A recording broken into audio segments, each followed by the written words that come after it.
Sot ajo është sopranoja më e famshme shqiptare e skenave botërore. Por a e dini pengun e Ermonela Jahos?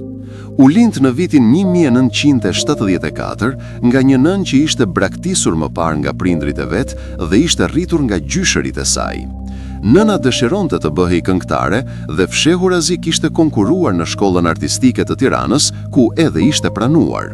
Familja e saj u tërbua nga kjo gjë dhe nuk e lan të shkojë, kujton Jaho vite më vonë.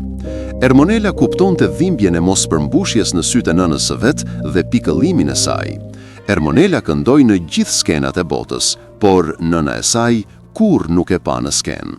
Vendi i saj në sallë gjithmonë mbetej bosh.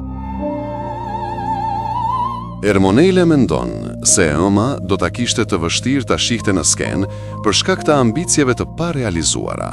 Ndaj, një ditë u përpoq t'i shkruante një letër, ta pyeste se pse nuk e ndikte në koncert.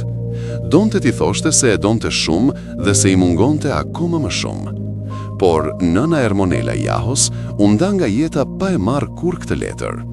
Sopranoja jon, që ka kënduar në gjithë skenat e botës, nga viti 1993 iku nga Shqipëria, e deri në vitin 2000, kur ende nuk ishte e famshme, ka pasur një karrierë të vështirë.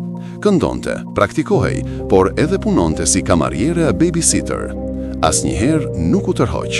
Sot, agjenda e saj është e zënë, ka marrë çmime ndërkombëtare në të gjitha kryeqytetet botërore. Por, asnjëherë nuk do të harroj kujtimin e nënës së saj dhe pengun që i ka mbetur në zemër.